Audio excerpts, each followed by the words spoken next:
La crise au Mali et ses conséquences directes et indirectes sur toute la région est plus que jamais au devant de l'actualité. Balais diplomatique et contacts tout azimut, on cherche à établir un cadre de dialogue, même si le Mali paraît ce soir dans une réelle perspective d'une intervention militaire. Les efforts de l'Algérie restent constants. Selon Alger, il est encore possible de trouver une solution négociée, mais l'Algérie reste toutefois intransigeante quant à la poursuite de la lutte antiterroriste.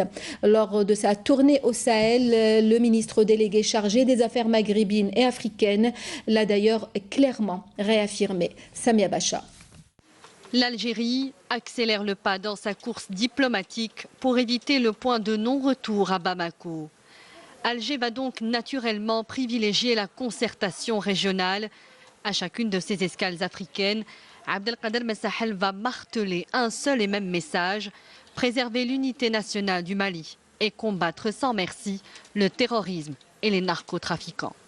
Des positions entièrement partagées par la Mauritanie, première étape du marathon diplomatique du ministre délégué chargé des affaires maghrébines et africaines. La crise malienne est pour la Mauritanie une affaire de sécurité nationale. Nous sommes donc totalement concernés. Et sur de nombreux points, nous sommes en accord parfait avec les positions algériennes, celles notamment sur le dialogue politique, la lutte antiterroriste et le crime organisé. À Bamako, la délégation algérienne s'est attelée très vite, avec ses partenaires maliens, à esquisser des issues à cette double crise politique et sécuritaire que traverse le Mali. Le gouvernement malien a lui confirmé sa volonté de négocier avec les différentes parties prenantes. La négociation, bien sûr, nous l'avons toujours demandé, nous l'avons sollicité. Moi-même, j'ai publié mes numéros à tout ce que cela peut intéresser et j'attends toujours des appels. Un dialogue direct entre Maliens. Le Niger, troisième escale dans la tournée régionale de Abdelkader Messahel. Et là encore, après de nombreuses rencontres et entretiens avec de hauts responsables du pays, aucune note de dissension, pas de tergiversation non plus sur la voie à suivre. Le dialogue reste le maître mot, ainsi que le développement économique dans la bande sahélo-saharienne. Constater avec moi qu'il y a des grands projets, mais tout le monde sait que sans sécurité, tout cela risque d'être difficile à réaliser.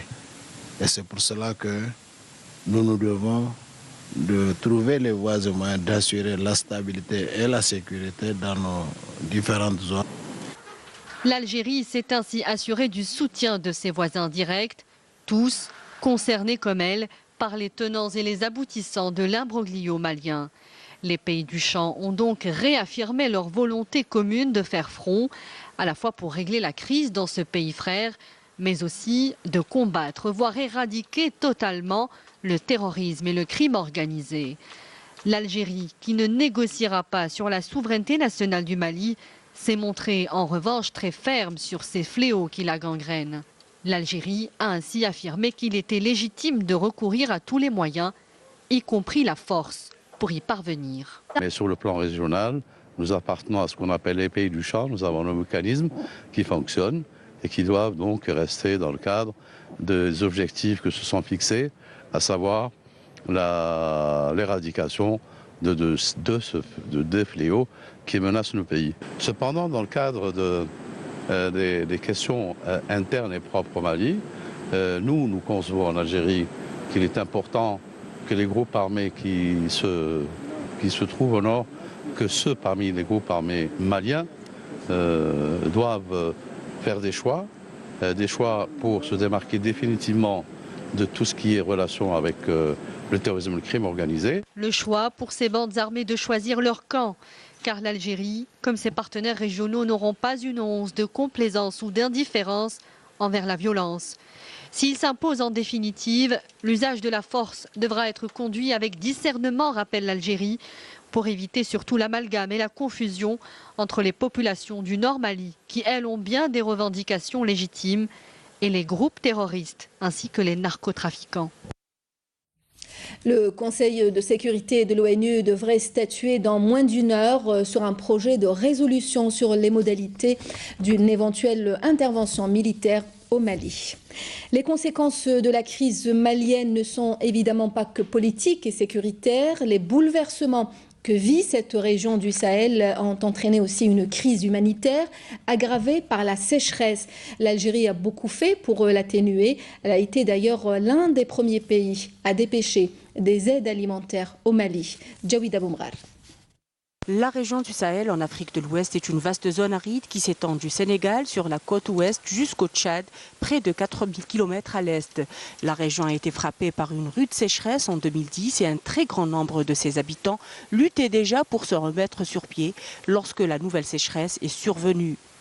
8 pays se trouvent affectés: la Gambie, le Sénégal, la Mauritanie, le Mali, le Burkina Faso, le Niger, le Tchad et le Cameroun. Les prix des produits alimentaires sont très élevés dans la région, ce qui complique encore plus l'accès à la nourriture pour les populations démunies. La production céréalière est en dessous de la moyenne des 5 dernières années en Mauritanie, au Tchad, au Niger et au Burkina Faso. Près de 18 millions de personnes se trouvent ainsi confrontées à la faim pour la 3e fois en 10 ans. 3 millions d'enfants se trouvent menacés de malnutrition aiguë et 1 million sont en danger de mort. De plus, le conflit au Mali a déplacé près de 340 000 personnes, aggravant encore plus la crise alimentaire à l'intérieur du pays et dans les pays voisins. La situation au Sahel a été exacerbée par la dénutrition chronique et le conflit au Mali. L'Algérie avait déjà pris les devants en venant en aide aux populations démunies à Kidal avant même que le conflit n'éclate au grand jour dans le nord du pays. Et maintenant que la crise humanitaire s'est aggravée, le Croissant Rouge algérien porte continuellement aide et assistance aux populations réfugiées dans les zones frontalières. L'Algérie a acheminé des centaines de tonnes d'aliments et de médicaments au Mali, en Mauritanie, au Burkina Faso et au Niger. Une contribution constante pour soulager les populations des pays touchés par la famine et les conflits armés dans la région du Sahel. Le ministre français